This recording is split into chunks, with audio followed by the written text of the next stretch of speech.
Carson, the big play was there tonight. Were you thinking that going into the game? That was definitely, I think, a part of our plan for sure. I think even the last game, and me and Coach Johnson just talked about it a little bit, just trying to take more shots.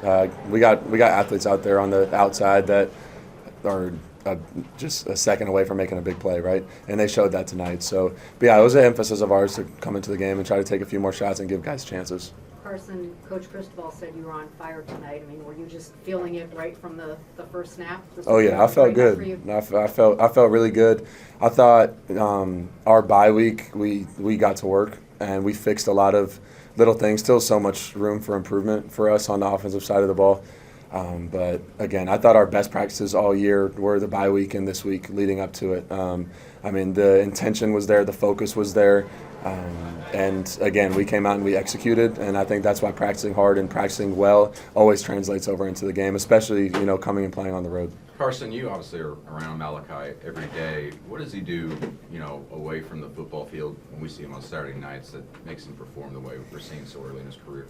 Yeah, I mean, I've said this from the jump, from the first time I met him. There's just something different about the kid. I don't know how to explain it, but just the way he carries himself, who he is. I mean, he's in the facility nonstop, 24/7. We meet together. We go over practice film. We go over game film. We talk routes. We talk coverage. We talk everything. He's just such a smart kid too, which I think helps at the wide receiver position. I mean, I'm pretty sure he played quarterback in like the state run that they had at American Heritage. I think that's where he went to school. Yeah. But I believe that like a quarterback that plays wide receiver, or a wide receiver that has played quarterback understands the game so much better.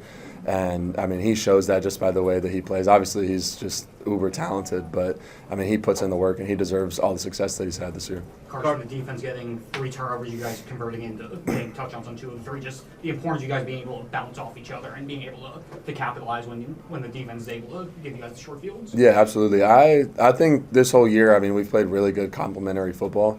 I think whenever we've needed the defenses have stepped up, and then whenever they've capitalized on a turnover or something, we've been able to, turn around and go, punch it in the end zone or go get 3 or put points on the board and capitalize on the mistakes from the opponent. So, continuing to do that is really, really good. It shows signs of a really good team, and, we've been playing really, really well in complementary football as well. 2 more questions. Coach Dawson went into his bag of tricks a little bit tonight, and it paid off. And how nice was it to see those explosive plays work pretty successfully? Oh yeah, it's always fun. I mean, usually like you hope for one of them a game, right? Or you call like 2 or 3 of them, you hit one of them, like that. That's a good success rate in my opinion. But to be able to hit some, like I think we hit 2 deep balls, and even the first one we almost hit as well.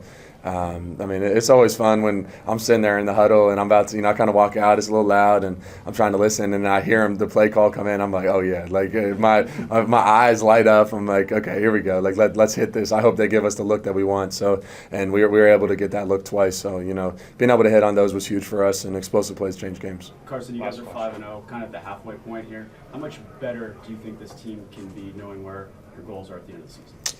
I mean, so much better, I think. I mean, again, like I said, we're playing really good complementary football, but at the same time, there's still so much left out there. I mean, you go watch the Notre Dame game, you watch the Bethune game, you watch the USF game, you watch the Florida game, and I'm sure we're going to go back and watch this game, and there's just so many little things, little mistakes, little plays that are just left out there for grabs, right? Or we give them something, or we give up something ourselves. And I just think if we can eliminate those mistakes and stop shooting ourselves in the foot sometimes, that we could be really dangerous and really, really good. CJ, you and Malachi have combined for 4 touchdowns tonight. What did you see from the FSU defense, and then just with Malachi, how has he continued to just kind of get better throughout his freshman year? I think it starts in practice, man. We do a lot during the week that a lot of people don't see. We're grinding really hard in the week to give our quarterback trust and just let him know that we're going to make those plays for him, man. So I think it starts during the week, Monday through Friday, man, and, it leads up to this. So, we've already seen it before from him. I think he's going to continue to make plays, and I couldn't be more proud of that dude. What stood out about the defense through the first 3 quarters? Obviously, FSU made a push late, but the first 3 quarters, what's on specifically that first drive to hold them to a field goal? How big was that momentum-wise for you guys? It was huge. It was an 11-play drive, and they were moving the ball pretty quickly. So it means a lot to get them in the red zone and then finally hold them to 3. Yeah, feel great. What was the challenge like of dealing with that offense all night? I'm guessing fourth quarter there was some fatigue involved. I mean, it's a lot to handle over a full football game. Yeah, first they run a tempo offense, which is always going to be tricky because you got to line up, get the call, and then read your keys and line up and play. But they're an offense that does a bunch of trickery, a bunch of shifts, motions to play with our eyes. We knew that coming into the game, but we were prepared for it. You see in the first 3 quarters, we attacked it pretty well, but then we kind of fell off, and we let Castellanos get out and run around a little bit with his athleticism. But at the end of the day, we got the job done.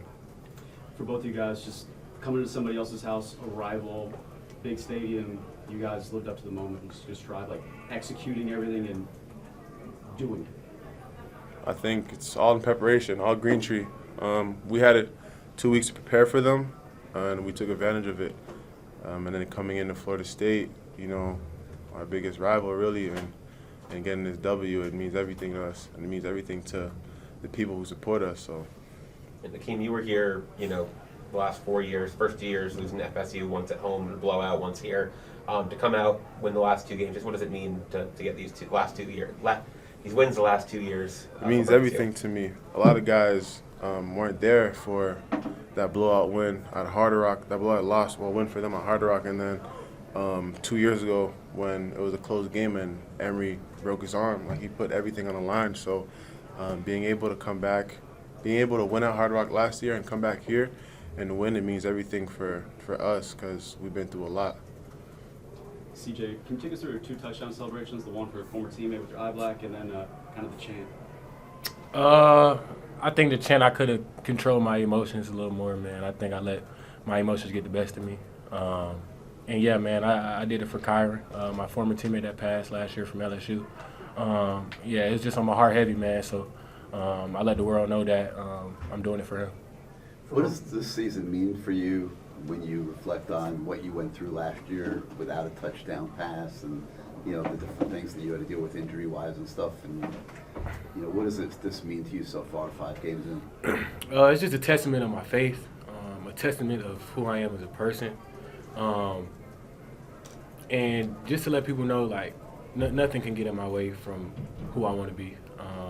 So, yeah, there's a lot of things that I went through as far as that last season last year. And, you know, I handled it with great maturity going through that adversity. And, you know, I was blessed with another opportunity to show my talents to the world and be a part of this Miami Hurricane team. So it's definitely a blessing. We'll do 2 more For questions. both of you guys, 5-0 to start the season, ranked wins, all that. What stands out the most about how you guys have gotten to 5-0, and what still is left for you guys in terms of what getting to the next level of your guys' game? I think we play complementary football. On defense, we stop the run, we can rush the passer, and we get turnovers. And then when we do so, get turnovers, the offense capitalizes. And I think that's the biggest thing about our team. We play complementary football. Couldn't have said it any better. Anything else? Cool. Thank you, gentlemen. Jacoby, what was that experience like defending that offense for 4 quarters and what went into it tonight? Yeah, no, we definitely knew that they were a talented offense. All props at quarterback. He makes a lot of plays with his feet. He kept them in the game for sure. We knew that they were going to make plays towards the end of the game. We knew that they were going to make plays. So preparing for offense like that, you know, it's very hard. So all props to them. You guys got turnovers tonight, obviously led to points on the board. Just how important is that for you guys to get those turnovers? Yeah, taking the ball away as a defense is amazing. You know, they have stats for it all, but, you know, Coach Heatherman preaches about, you know, swarming to the ball. And we all did our jobs tonight. We got lucky and got some interceptions that we needed, and, you know, it worked out well for us. Jacoby, that first drive, they get down there a couple big chunk plays. For you guys to hold them to 3 points, how much of a momentum swing was it, and how much for a confidence booster for you guys to hold them to 3 there? Yeah, no, so we knew, you know, they had a lot of gadget plays that drive. We just knew to just stay calm, you know, play our brand of football. So, you know, just keeping our eyes disciplined right there. You know, 4-point plays are, you know, just as good as turnovers in my eyes. So it was a great energy changer for us. And they started moving the ball a bit more in the fourth quarter, got a couple touchdowns. Just what was different, or what changed in that fourth quarter for you guys? You know, the quarterback, he's like I said, he's a freak athlete. You know, he made some plays with his legs that, you know, you just sometimes you can't defend. You know, they got scholarship guys too. So, you know, being able to just turn our cheek and get ready for the next play. So. It seemed that there were times where, as part of the scheme, you guys were purposely leaving certain guys open out on the perimeter and stuff. Was that part of the game plan to kind of deal with the running? No, it's never a game plan to leave guys open. Like I said, we got to go back to the drawing board. We had some mistakes tonight. It's never a plan to leave anybody open. It's just he's a great player, so he's a scary guy when he gets moving. Can you just take us through your interception? Came at a crucial part in that game, and kind of just help you guys continue on with the run you were on. Yeah, so no, we practiced it all week. It's just a call. We know that they like the big hit plays. So as soon as I seen him big hit, Zach Poyser told me to shove it, and I pushed over, and the ball was in the air, and I played a little bit of baseball when I was in middle school. So. Two more questions. Two more. Speaking of potential good center fielders, Bryce Fitzgerald with his pick, third of the year. Just how have you seen him just kind of hit the ground running since he got here? He's been the same dude every day. He comes in the building focused, asks as many questions as we do in the meetings. He does those type of things in practice all the time. That kid gets the ball. He's going to be a special player. Jacob, you've been part of a lot of teams your whole life. What's different or special about this particular group? Walking into the locker room and the team not being happy after we win like that. That's what's different. These guys are dedicated.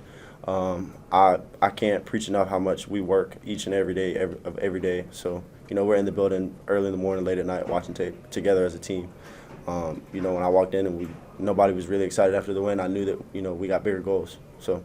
Talk about what it means to be performing at the level you're performing at this early in your career at Miami. It means a lot, but this team make it easy. They trusted me coming in as a freshman, gave me the opportunity to showcase my talent, and I just want to thank those guys for believing in me and trusting me. They get me better day in and day out, so it's really not too much of me. It's really about the team and how they get me better day in and day out. What was it like playing on this stage, a big rivalry game up here in Tallahassee, full stadium? Didn't seem like it affected you in any kind of negative way, but just what was it like? I would say it was a great atmosphere. They do a lot of things in practice to make the game easier, but it was a great atmosphere for my first rivalry game as a freshman. I feel like. Malachi, growing up, just how much did you watch the UM FSU rivalry? What did it mean to watch it growing up and then to be able to make as big an impact? To be honest, I really didn't watch much of the Miami and Florida State rivalry until I committed, but I always knew that it was a big game, and now I'm a part of it, and that's just a blessing. Thank the Lord. The first touchdown off the flea flicker, just what was it like? Can you just take us through the play and just what it meant to be able to give your guys, help you guys get to an early lead like that? Other freshman, Bryce Fitzgerald, caught a pick, and coming off that pick, we wanted to take a shot, so they told me on the sideline, get ready for B flea, and I just went out there and executed the play, do what my coaches asked me to do. How do you think you stack up among other freshmen out there making an impact across college football this season? To be honest, I really don't feed into all that type of stuff. I just want to stay humble and level-headed, never get too high, too low, just stay consistent. How important is it to have a guy like Carson that's been through so much, so many battles on this kind of big stage to be your quarterback and get you the football? It's great because he know the game. He been around football for a long time, so every chance I get, I just ask him questions, watch film with him, because he feed me knowledge. And one day he won't be here with me, so I could feed that knowledge to guys younger when they come in. He said that your time playing quarterback at Heritage has helped you a lot just in understanding the game, and that's accelerated your development here at Miami. I played quarterback in high school for like the last 5 games. My state championship game, I went 15 for 15, but I think it helped me a little bit. It helped me a lot, just studying the game, knowing the game from the quarterback and receiver perspective, so it helped me a lot.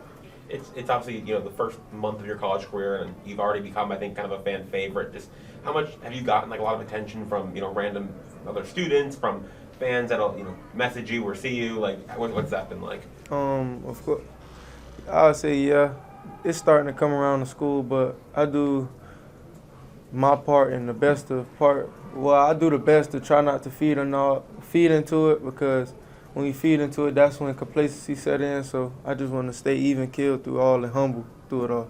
Everybody talks Two more about questions. everybody talks about your work. We'll do Gary first. Everybody talks about your work ethic. In the building 5 in the morning on a regular basis, things like that. Where's that come from, and how many hours a day are you spending on football? I don't keep track of how many hours I spend on football. That's just something I like being around. But getting in early, staying late, that just come from my family, watching my mom get up early for work. If she can do it, why can't I? watching my uncles work a job and actually get up early, staying there late in the hot sun. My mom work at the post office and my uncle work for UPS. So if they could do it, why can't I?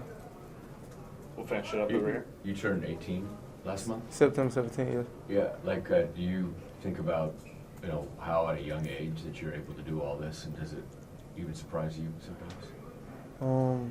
I wouldn't say it surprised me because the work I've put into it, God blessed me with the talents to go out there, just be myself, not get too big-headed. So that's really a blessing.